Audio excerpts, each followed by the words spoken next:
there were findings that were unusual for suicidal hanging and more consistent with ligature homicidal strangulation, which included...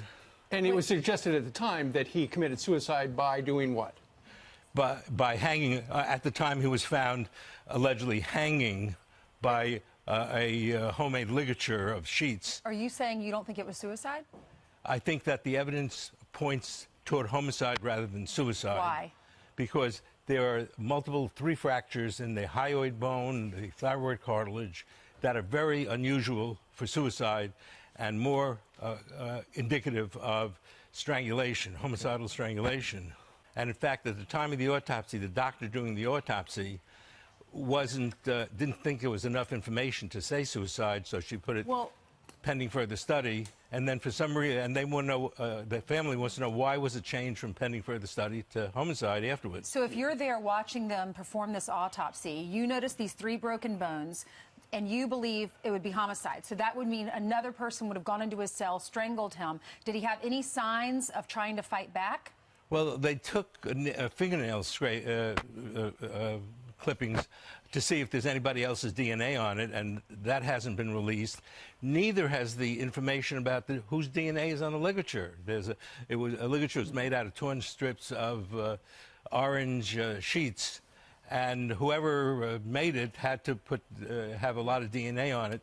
And the brother's been asking that from day one.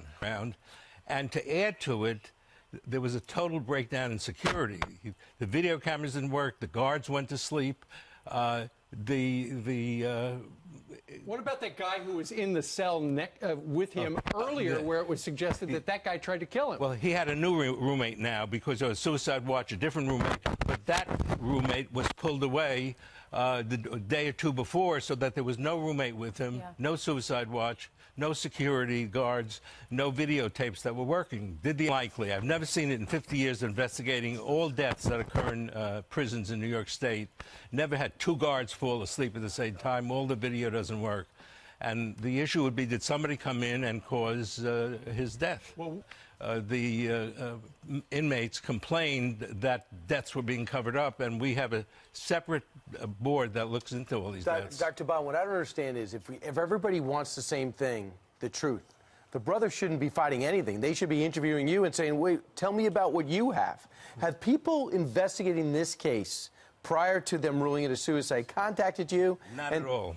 None. Do you find that strange? Yes. If the Attorney General is investigating the cause of death, as they're doing the security of this issue, in this issue, somebody should have been investigating everybody who had anything to do with the autopsy. Sure. So if there was a prisoner that went in and strangled him, and the DNA is on that, whatever ligature, he used, the ligature, the sheets, the bed sheets, then wouldn't it be easy to track down who that person was? Absolutely. Absolutely. That's the first thing.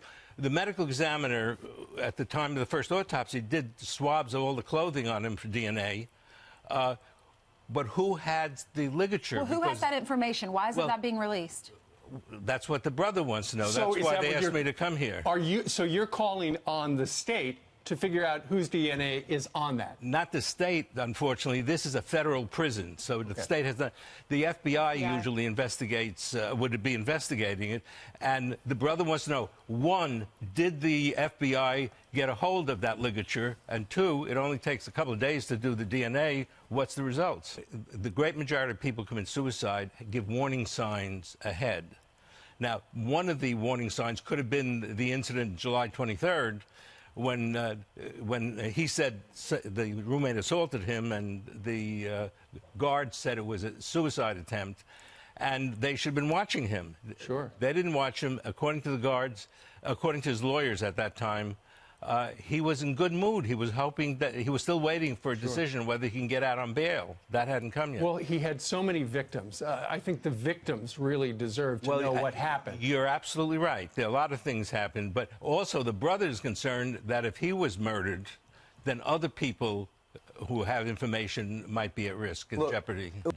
Dr. Bodden, though, if the supposition is that it was a homicide, that would mean cops were in on it. You know, who opened the door, who moved the cameras, all of that Was it someone stuff. on the outside, or was it an inside job? That's right. That's a terrible allegation.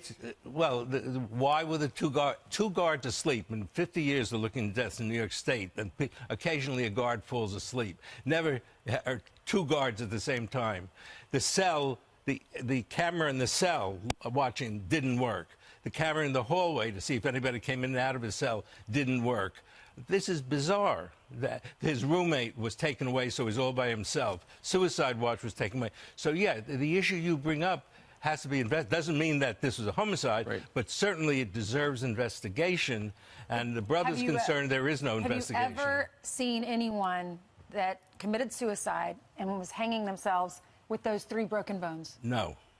Hanging does not cause these broken bones, and homicide does. Usually 2 bones, even 3, is a huge amount of pressure was applied. And how different is all this for anyone, let alone a high-profile prison? There were 800 other people in the correction facility, and most of them would have liked him to get their hands on him. 1, because he had sexual things. 2, because to make a name for themselves. 3, because somebody could put him up to it. You're right, though. A number of people had to be involved if this was a homicide. Okay, Dr. Bodden, thank you very much.